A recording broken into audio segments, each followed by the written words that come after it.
That's gonna be a very long video explaining my whole process of making a dice rolling tray. The tray that I will be showing to how to make is steampunk style, so it's a little bit different from the ones that I've done before, but the whole process is more or less similar across all the dice rolling trays. So yeah, let's begin. So here I'm just wanting to see how these cogs would look like, so I place them in their spots that I would like them to be in the end. That's the way I work. I always have to check everything before I start, because yeah, I can use my imagination, but once I see something, then it's a completely different story. So it's just me planning ahead. What's not shown on the video is of course me cutting the wood and the fence, the wooden fence that you can see here. It wasn't that hard. I first cut the fence. The fence is the most tricky one. I first cut it to the pieces of the length of the outer edge, and then I trim it using my router to form the 45-degree angles. And now that I've decided that the design looks okay, I just mark the cogs with a pencil to know where to drill or route the holes, or cavities I should say. Then yeah, that's just another boring step in the whole process. Yeah, welcome to my workshop. I mean my balcony. You can see the bottom of the tray here, and I just stick it to the small tabletop that I use to work on. I use double-sided tape for that. It's just enough to hold any type of wood. Now the base is all safe and secure, so now the fun part begins. This router is so loud that neighbors must love me very much for using it quite often in the summer. But hey, everybody has got the right to use their power tools, right? So I don't care. And yeah, another thing with using a router is that you have to move it in just one direction, because if you go the other way around, then the edges are all rugged and they are not cleaned and they absolutely don't look good. The cutting itself doesn't take that much time, especially since I'm not cutting any big design, and I always like to do this. It's rewarding to see how the wood shape changes, especially when you have nice and sharp bits. Then it's really fun job to do. But the problem is that the router just spits wood chips and dust everywhere. So we have to carefully prepare the space to make sure that the dust doesn't go absolutely everywhere.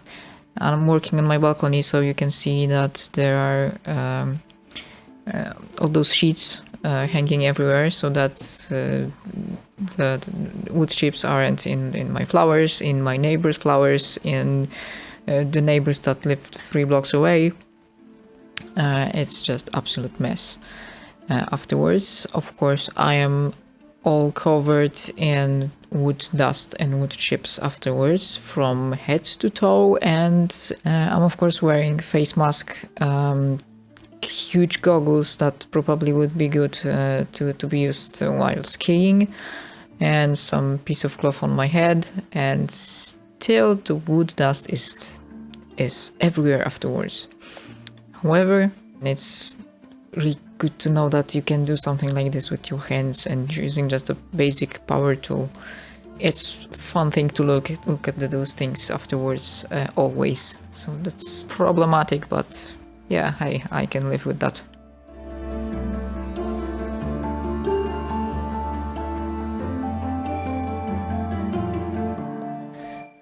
Yeah, with few minor fixes, the bottom looks good. It's all finished. So now I unstick it from the tabletop. And now comes the time for the fence, the edges of the dice roll. I think it's easier to cut in wood instead of plywood. Plywood is harder. Well, maybe if I was using some fancy exotic hardwood, it would really be harder. But to be honest, I've never used wood that would be as hard as plywood. So yeah, using plywood for the bottom of the tray as well as some other serving trays, then yes, for this type of things I like to use plywood instead of actual wood.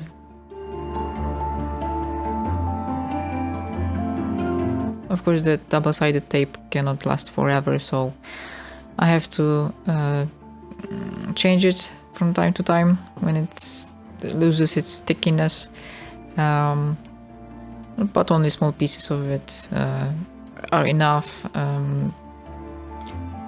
I wish I could find something reusable, but unfortunately I haven't yet. I don't like to use things that I have to throw out because, you know, it's always polluting the planet to some extent. But at least I use really small amounts of double-sided tape and it proves to be really useful.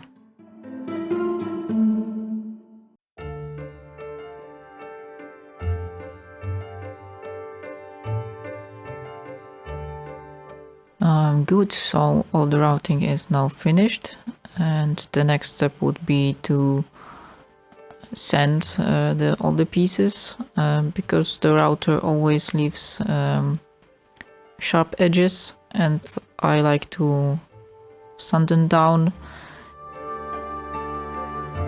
And yes, that's a pretty lame spot for placing the camera where it absorbs all the vibrations and you basically cannot see anything.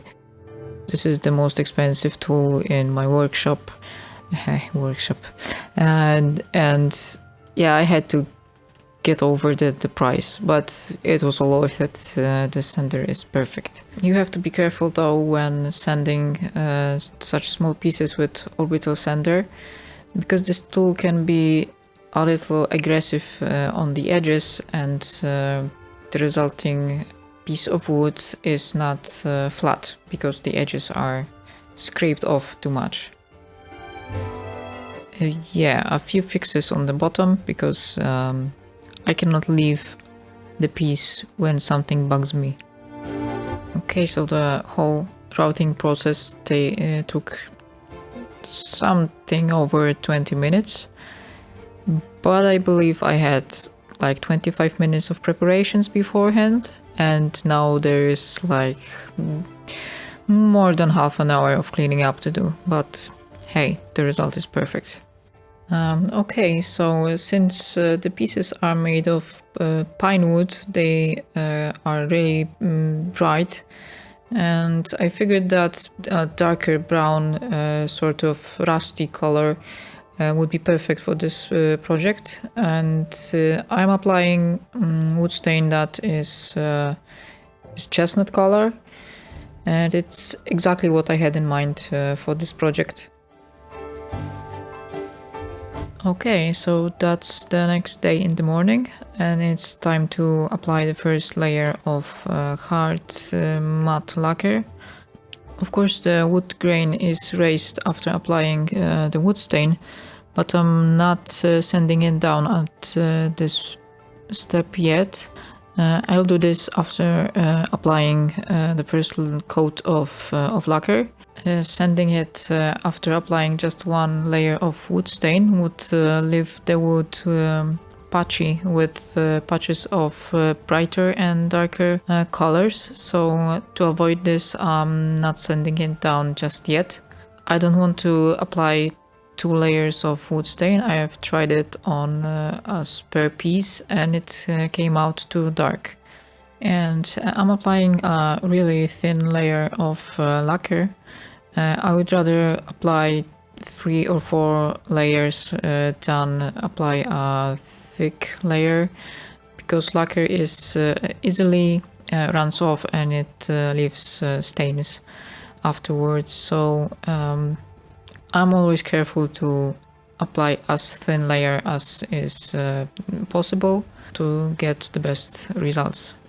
As you can see, I'm applying the lacquer also to the circular cavities, and this will result in the epoxy not soaking into the wood, because if I wouldn't seal the cavities, the epoxy would soak into the wood, leaving it looking as if it was wet in this area, and it really doesn't look very good. So applying lacquer prevents that. A few hours have passed and the lacquer is more or less dry to the touch, so I can apply it on the other side of the fences. I won't be applying the lacquer on the other side of the base though, because it will be covered with faux leather at the end, so I can just leave it bare at the bottom.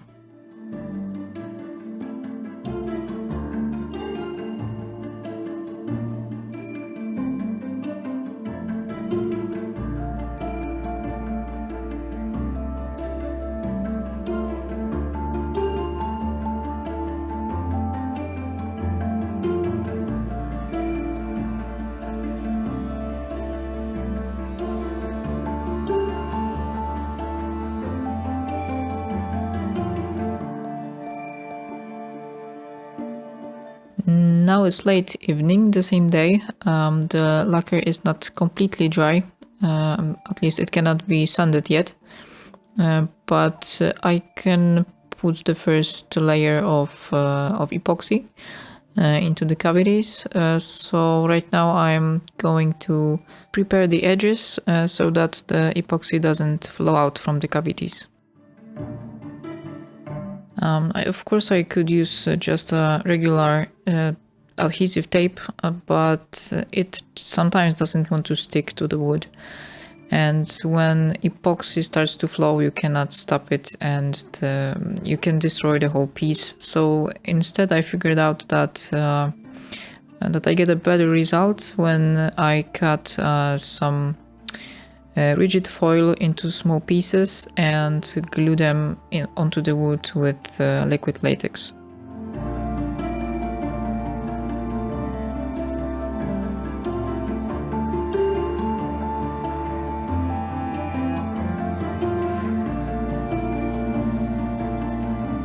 Now I'm trying to more or less level all the pieces. It's not crucial at this step because it's just the first layer of epoxy. This layer will be really thin, but still my desk is pretty unleveled, so I'm just putting some sticks on underneath to make it more leveled.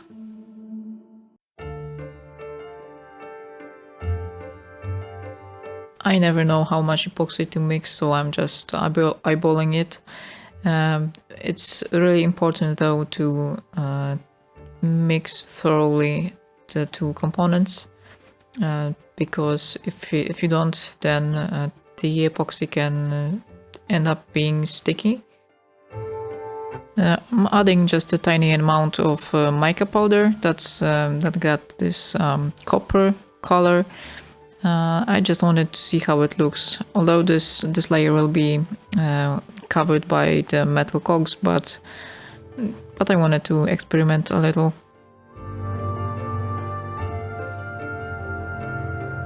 It is really convenient to use a dripper to fill this type of cavities.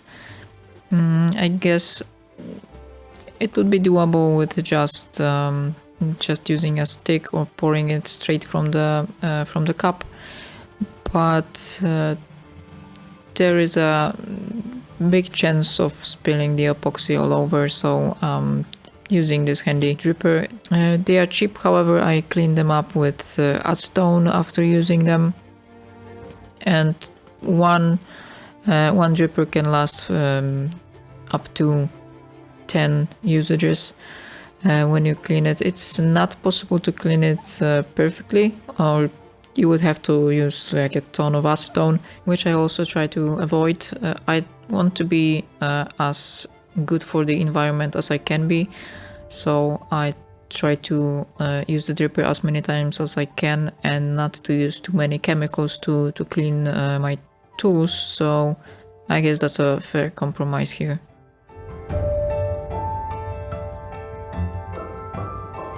It seems like it all took like about 20 minutes, the preparation of the edges and pouring the first layer of epoxy. Actually, it seems like it was much longer when I was doing it, but yeah, I'm not good at assessing time. Torching the bubbles is absolutely necessary, especially if the epoxy has been poured into wood, because the rough edges help the bubbles to form, so yeah, they will definitely appear if you don't torch them.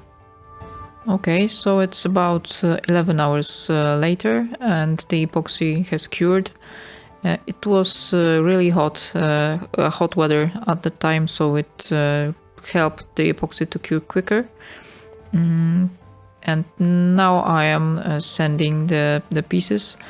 Actually, the grain on the wood didn't rise that much, so I can do this by hand with just a small piece of sandpaper. Sometimes I use my orbit sander, but this time it wasn't necessary.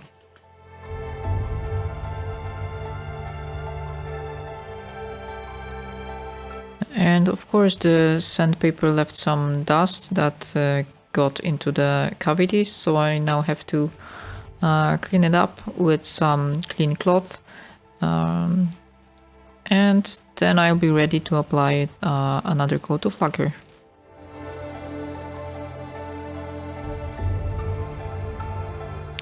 This time I'm using a piece of an old towel to apply the second coat of lacquer. I found that it doesn't leave streaks and such deep marks like paintbrushes do, so I like this better. And also using a towel helps to clean off any dust that's left on the piece. And as I said before, I like to apply lacquer in thin coats, so using a towel is perfect for this, because you can apply really thin coat. And another advantage here is that I would throw out this towel anyway, so it has another purpose in its life here in my workshop. And I can just throw out those little pieces of towel after using them. I just wait for them to dry and it goes into trash. Here I'm applying the lacquer to all the sides of each piece, and you may think it's a mistake. However, this is such a thin layer that even if the brushed piece falls onto the desk, it doesn't stick to the surface. So this time it's perfectly fine to paint on all the edges. And aside from saving time, the pieces look smoother when applying it this way, because if you apply lacquer one edge at a time, the lacquer likes to build up near the edge of the wood, and it leaves a shiny line near the edge. And when I apply all the edges at once, I can somehow perfectly avoid this effect, so it adds up to the overall outcome. And if anyone was wondering, yes, I am using a paint mask here, because otherwise I would probably drop dead after all this work. Normally I do this smelly stuff on my balcony, but I guess it was raining or something that day, so I had to stay indoors, because you know, rain on fresh lacquer is not advised. Okay, so the lacquer is all nice and dry now. However, it will give off this characteristic smell for quite a bit of time. I guess up to a month or maybe even longer. But this lacquer is really durable and kind of easy to apply. And the smell eventually goes away, but you know, you're left with really durable piece and it looks really good, otherwise I wouldn't be using it. So now is the time to finally pour the second layer of epoxy and put the caulks into the cavities. And right now I'm just unpacking the caulks from tiny envelopes that I have put them into beforehand.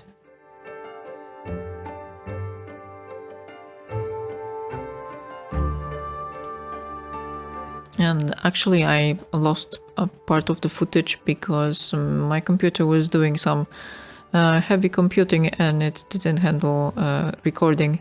So I already have some epoxy mixed and the piece is leveled at this point. And now is just the time to put the caulks in and pour the epoxy.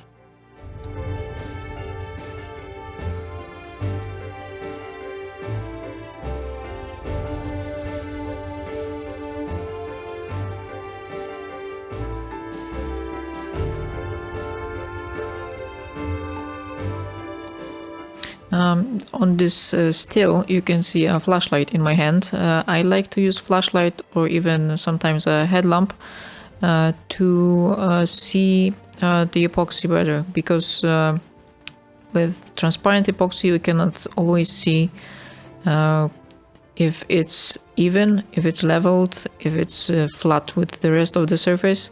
And light at appropriate angle really helps to determine if everything is fine.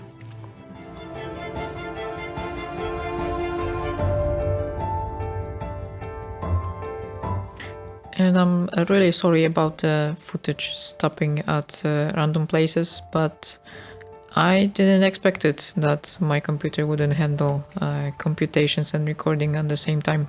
I promise it won't happen again. As you can see, I have switched places as I had to go to my mom's for a couple of days. Fortunately, I could pack everything up and take with me. However, I forgot to take one thing, which will have negative results on the whole piece, so yeah, you will watch it later.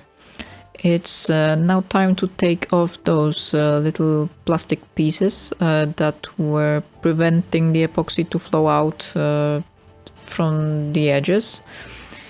And near those plastic pieces the epoxy is raised up a little. It forms a slight edge. So now I'm leveling things up with just a simple paper knife. However, it's been a couple of days since I poured the epoxy and the resin is completely set right now. It's very hard.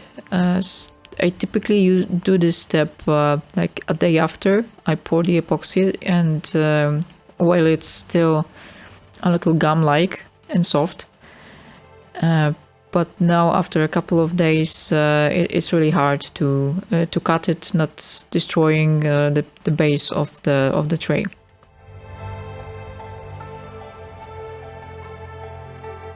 The pieces are now put together with painter's tape to see if everything fits, and now it's time to glue them all together. I tried to use special wood clamps that are supposed to be at a 90-degree angle, designed just to put together edges like these, but these are really tricky to use because as every wood clamp, they can leave dents in the wood, as well as mine aren't necessarily 90-degree angles, so that's a small drawback here. And gluing the old fence to the base is also not easy when using those clamps. I've read about the technique with just painter's tape, And honestly, I've tried different things, and this technique with painter's tape is the fastest, the easiest, and it gives me the best results yet. So I'm still using it. It works as you see in the video. You put a white painter's tape, the sticky side up on by the table's edge, and then carefully put the pieces on it so that they form a straight line along the edge. And then you apply glue and fold the pieces together so that the edges and the base meet. It's pretty easy, quite accurate, and leaves no marks on the pieces, unlike wood clamps, because if you use wood clamps, they can leave dents on the wood.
The glue is now dry and it's time to take off the clamps. However, the pieces never want to align perfectly, but ask any woodworker and they will tell you that cutting perfect 45-degree angles is not an easy task. However, I developed a technique that not only fixes it, but adds to the overall look and makes the piece even more durable. Here's how it goes. I seal all the spaces in where the wood pieces join. Normally I use liquid latex, but here I use regular adhesive tape, which turned out not to be such a good idea. Unfortunately, I forgot to take liquid latex with me to my mom's, so I had to improvise. And I thought that if I stick the tape really thoroughly to the surface, it will prevent any flowing of epoxy, because all those edges will be filled with a tiny bit of epoxy.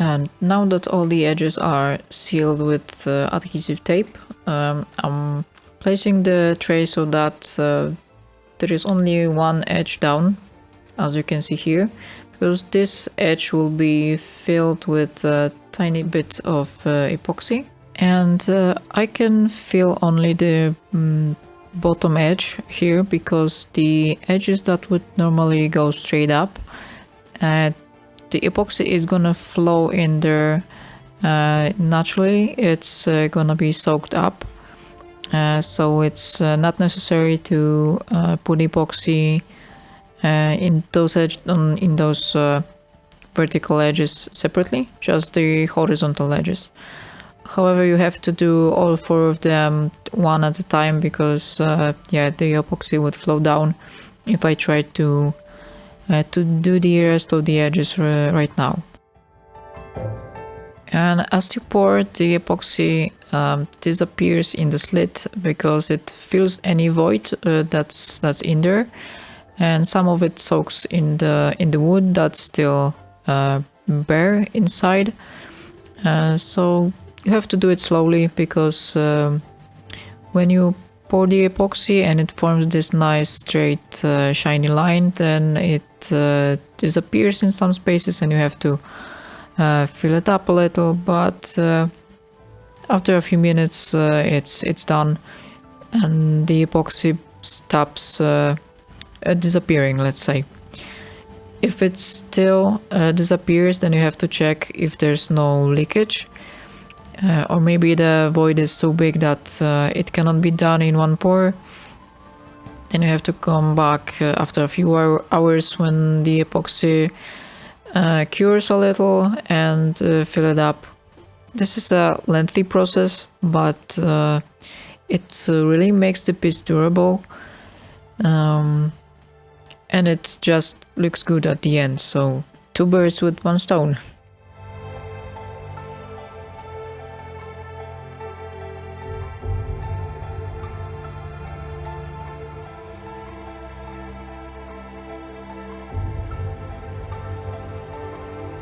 And the first edge is now cured. You can see this tiny shiny line that's more or less vertical on the screen.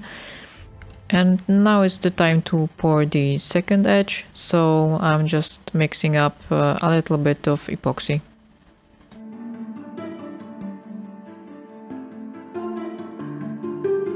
I am simply turning the tray around to get another edge on the bottom, and this sticky substance here is a funny thing that is supposed to be used to stick notes to a wall or furniture, and now I'm just using it to prevent the tray from slipping and dropping flat on the desk.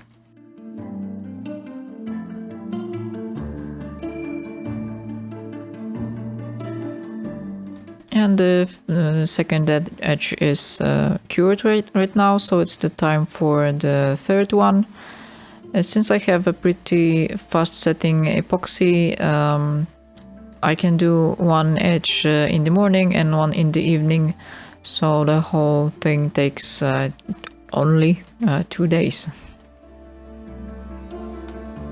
And that's a really handy torch because it serves not only as a torch, it also has tiny UV light, so it can be used to cure tiny things made of UV resin, and it also has red laser, so my cat is really happy when we play together. I've said before that placing light at different angles can really help when you want to see the epoxy, especially when you pour transparent epoxy as I do here.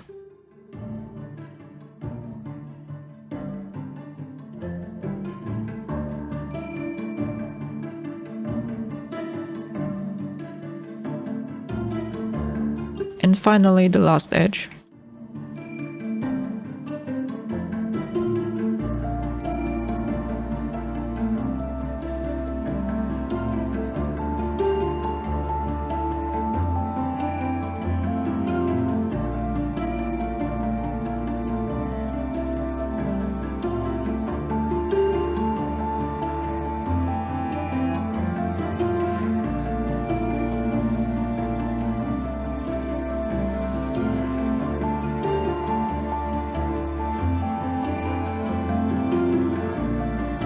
And now comes the time to take off the adhesive tape that was sealing the whole piece so that the epoxy didn't flow out.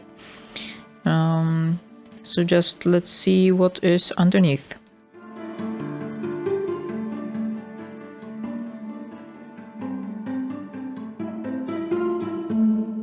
Unfortunately, unlike the painter's tape, this regular adhesive tape leaves some sticky residue behind, so now I'm just cleaning it with some acetone. Just a tip, when cleaning any glue of this type, for example when you take off stickers of glass bottle for example, make sure that you change the piece of cloth or paper that you use often, because the glue seals up the pores of the material, and then it becomes inefficient if you continue to clean up. So changing the cloth or paper often really speeds things up. You don't have to use too much of the solvent. Just make sure that you have a lot of cloth at hand. I like to use either just regular tissues, paper towels, or if it's something really sticky, then I have some old towels or some t-shirts that I cut into pieces, old t-shirts that are meant to be thrown out. So there is plenty of materials of this sorts at everyone's home. You for sure don't have to buy new stuff to use it for this sort of thing.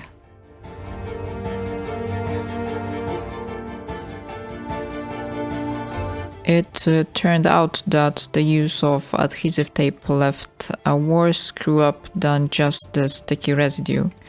Actually, this tape didn't seal the edges perfectly. It didn't stick to the wood surface perfectly, and some of the epoxy did flow underneath. Unfortunately, this is a thin layer of epoxy, so it is stuck to the wood now. If it was a thick layer, I would probably be able to scrape it off, but right now it is impossible to do it without damaging the whole piece. So now I take a piece of fine sandpaper. I believe it's 800 grit. And my idea here is to just blend how the epoxy looks, the epoxy that has flown underneath the adhesive tape. And I managed to scrape some of the epoxy with just a knife, sharp knife, underneath the tray. It's not gonna be so visible, and it's gonna be covered with faux leather anyway, so it's not gonna look so bad. I was really worried about the edges though. I was able to scrape it off with the knife also at the edges where the epoxy was thicker, without damaging the wood underneath, because if I scrape the wood, I would also scrape off the lacquer and probably the wood stain. So the color would go off, and then I would have a lot of fixing up to do. However, soon you will see how this thing turn out. The previous night I was working some more with the sandpaper off camera, and I think that I managed to blend the screw-ups at the edges with the whole piece. And right now I'm showing the insides. With the inside, I am super glad how it came out. I think it looks really cool. That's not my first dice rolling tray. That's like the 5th or 6th one, so I think it came out really well. Even if you look at the edges, they kind of blend in with the rest of the piece. And I'm not too worried how it came out, although I'm really attentive to details, so it kind of bugs me that they're there. But still, when I look at the whole piece, the effect is really nice. And you can see that the bottom looks, it looks awful at this stage. So there's the piece of faux leather that I'll be gluing to the base. And I'm also using the same glue as before. This glue, it's white when you pour it out, but when it dries, it's translucent, and it's kind of like a piece of gum. It's a little sticky. And now I'm using the glue to seal the edges of the faux leather, because it's lined with a piece of cloth underneath. So it's important to seal the edges so that they don't rip, and they will be easier to stick to the wood if they have a layer of glue on them already. And now it's time to put the glue on the base of the tray. I don't know why, but I'm doing it in this circular pattern. Just remember to spread the glue so no pattern is visible afterwards. As you can see, the faux leather has some faults on it. However, real leather also have some imperfections, so I don't think it's a drawback here. And to make sure that the leather sticks nicely to the base, I'm putting in some weights. These are the cheap plastic non-scratchy ones, so please don't judge me. I have better weights, but I'm using these just not to scratch the surface. And yeah, it's a couple of hours later. The glue is perfectly dry now, and it's time to see how this piece turned out. I really like how the bottom looks. It's too bad it's on the bottom, but the faux leather makes sure that the piece doesn't, move on the table when you throw dice. And as it comes to the edges, I've been working on them a little bit since the previous video. And yeah, the inside is absolutely my favorite so far. And the cogs and the rusty color, they really form this steampunk aesthetic that I tried to achieve here. So I'm back at my place, and I don't want to brag, but that's the worst camera angle I can imagine. However, I'll show you the piece for the final time, and I'll also put on my own stamp on the bottom of the tray. I tend to forget this crucial step because I'm so focused on the great result that I forget to actually put my brand on. I went to a 3D printing place and had my logo printed out, and I made this stamp out of latex using an stays on ink. That's the only one that I found which really stays on everything. I don't know what it's made of. It smells nicely, it stays on every surface. Yeah, it's black on black, but at appropriate angle of light you can see clearly my logo there. In the meantime, I was playing around with making dice, because I make dice trays, so it seems like a good idea to also make dice themselves. And this time I figured that I may put some of those tiny cogs in the dice, although you have to imagine it here. I will put on some photos with close-ups, because this camera has a really hard time focusing, especially on things that are really close to it. But there they are. These are translucent dice, each with one cog inside and some gold numbers. I like how they turned out, because my first attempt resulted in dice which had a lot of bubbles trapped inside, but these are the best one that I managed to make. And yeah, that's the final result, and I'm really glad how it turned out. And if anyone managed to watch the whole video or die of boredom, I will be very grateful if you left me a comment. Thanks.